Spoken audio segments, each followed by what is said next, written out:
Hello, my name is Alvaro Polar, and I'm going to show you in this exercise how to use differentials in order to calculate the area of a sphere. The area of a sphere, as you all know, is 4 pi r squared. So, we're going to start making the drawing of the sphere in 3 dimensions. Of course, we are going to choose an infinitesimal element of area because we want to calculate the area of a sphere, so we are going to choose an infinitesimal element of area. Now, how we're going to do it?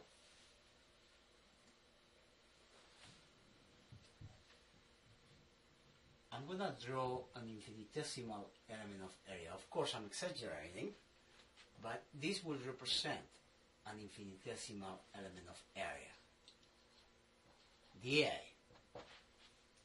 And the area of the infinitesimal size of any shape, in this case, they are curves, but at the infinitesimal size, those curves will actually be very close to straight lines. So that is an approximation that we're going to make, and it's actually valid. So this arc length, we are not going to assume that they're the same because they are in different planes. So we're going to assume that the plane that I'm shading right now is on the YZ plane. If we look from the x-axis, we are going to see what? We're just going to see this, where this angle, which we are going to call d theta. So this angle, d theta, the radius of the sphere is actually going to be r, and it's going to be constant. And this arc length, we're going to call it dl1. So this arc length is actually dl1. What happens on the other arc length? Actually, I'm going to show it in pink. I'm shading it. This is another arc length that if we see it from above the z-axis, we're actually going to be look at the shadow right on the xy plane, and this shadow is going to look like that.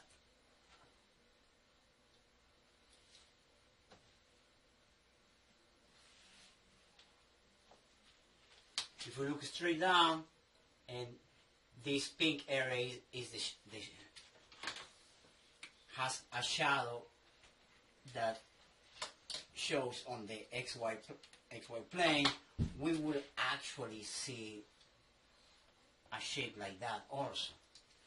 Now, if this is the angle theta that happens on the YZ plane, we cannot give the same angle on a different plane because that would be a very, very wrong assumption. So we're going to call it d phi, and this angle phi is actually reflected here, d phi and d phi. Now, this line that you look here is the shadow of the radius, and the shadow of the radius actually is not going to be constant, it's going to change. What happens if this shape is almost parallel to the z-axis? The shadow of the radius is going to be very small. What happens if this shape is almost parallel to the y-axis? The shadow of the radius of the sphere is actually going to be almost the same as the radius of the sphere. So this r is actually going to change from 0 to little r, which is the radius of the sphere. So it is not constant. So it's not the same as r as also.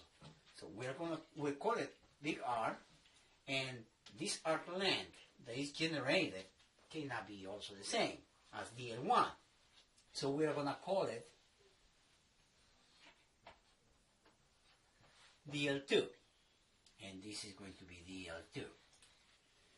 Now, based on the relationship for angle and arc length and radius, we know that dl1, and we have seen this in the previous exercise, dl1 is equal to r d theta, and dl2 is going to be equal to big R d phi. So we have two relationships for dl1 and dl2. Let's go back to the differential element of area. The differential element of area at infinitesimal size, it looks like a rectangle, and the area of a rectangle is just one side times the other side. One side is dl1 and the other side is dl2. Simple. Now, dl1 we actually are going to replace by r d theta, because r is the value of the radius, and usually the radius of the sphere is the one that is given. So we want to have our answer in terms of radius. So we have to replace that.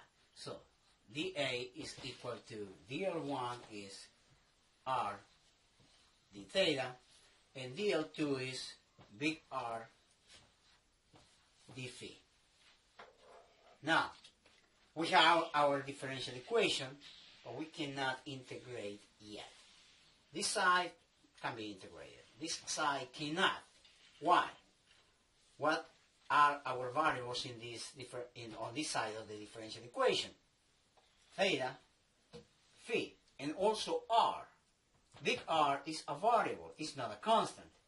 And we have to express r in terms of theta and or phi in order to actually integrate it, because this is not a constant, because we are going to integrate with respect to theta and with respect to phi.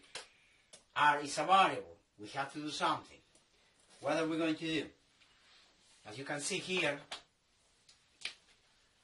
when I said we have a radius of the sphere, I'm going to trace it. We have this radius, and then the shadow is right here. So this would be the shadow. And if I connect the radius with the shadow with a vertical line, I basically have a triangle.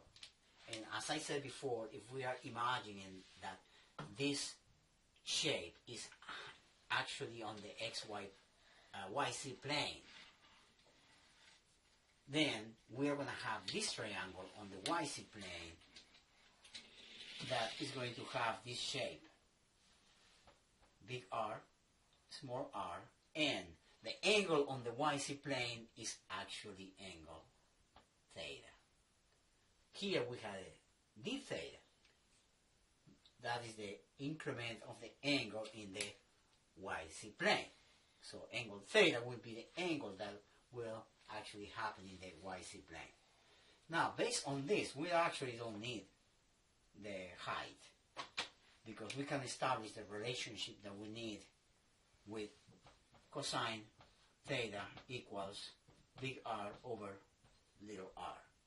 Then big R equals little r cosine theta. Now we can replace this big R by little r cosine theta. Let's see what happens. Then dA is equal to r d theta little r cosine theta d phi. How many variables do we have in our differential equation? Well, dA on the one side of the equation, d theta, cosine of theta, phi, so we have theta and phi on the other side of the equation. We can integrate now, because we will combine cosine of theta with theta. Let's reorganize the terms. dA is equal to r squared cosine of theta d theta d phi. Okay, let me write this. This is r squared. Okay, now we are ready to integrate. That's another difficult part. Setting the limit of integration is a little bit tricky. If you are going to try to integrate angle theta from 0 to 2 pi, and angle phi from 0 to 2 pi, I don't think you will get an answer. You can try, okay? But I'm going to make something that is very useful and for many Physics 201 problems. I'm going to draw the sphere, and I'm going to cut it in 4. I'm just going to take 1/4 of the sphere, and I'm going to work on just 1/4 of the sphere. And I'm sure all of you have seen this in calculus, when you just take, when the object or the figure is symmetric, and you just integrate and multiply by 2 or 4 or 8, depending on the symmetry of the figure. So if I take just 1/4, this is the y-axis, that is the z-axis, and the x-axis is actually perpendicular to the board. What happens if I flip the x-axis to be right on the board? The y-axis that is on the board is going to become perpendicular to the board. And this quarter of that sphere is going to look like that. You don't see it? Actually, I suggest cut an orange. And when you cut the orange, you actually will understand what I am doing. So the x-axis is going to be actually here, and the y-axis right perpendicular to the board. Now, let's see. We said that theta goes on the YZ plane. The YZ plane is actually this. So we can actually start setting up our limits of integration. We have r squared, integral. In this case, we have a double integral because we have two differentials on one side of the equation. So it's going to be a double integral of cosine theta d theta d phi. Okay? Let's start setting up the limits for the area. We are going to integrate from 0 to total area A. Even though we are actually taking 1/4 of the sphere, if we are going to calculate the total area A, we have to multiply by 4 the other side, because the limits of integration of the other side are going to correspond only to 1/4 of the sphere. You are going to understand even better when we get the result. Now, what are going to be the limits of integration of theta? Theta happens in the YZ plane.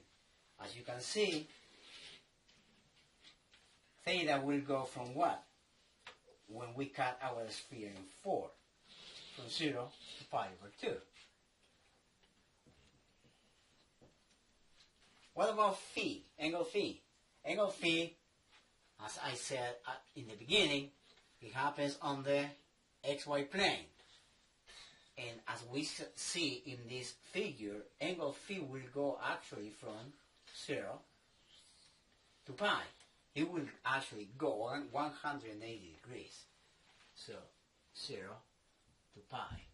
And that corresponds to 1/4 of the sphere. If we need to multiply the total area of the sphere, we have to multiply this by 4. That is the reason why we're multiplying this by 4. Now, if we integrate the A from 0 to A, we just obtain A equals 4r squared. We are going to integrate the cosine theta d theta. So the other integral, we leave it alone. Okay? What is the integral of cosine of theta d theta? Is sine of theta from 0 to pi over 2 d phi. Now, we replace the limits of integration. Sine of pi over 2 is 1, sine of 0 is 0. 1 minus 0 is 1. 1 times d phi is just d phi. Now we integrate d phi from 0 to pi. 4r squared. Integral of the phi is just phi from 0 to pi. We replace the limits. Pi minus 0, and we obtain the area of the sphere 4 pi r squared. Okay? I hope you enjoyed this video, and I will see you next time.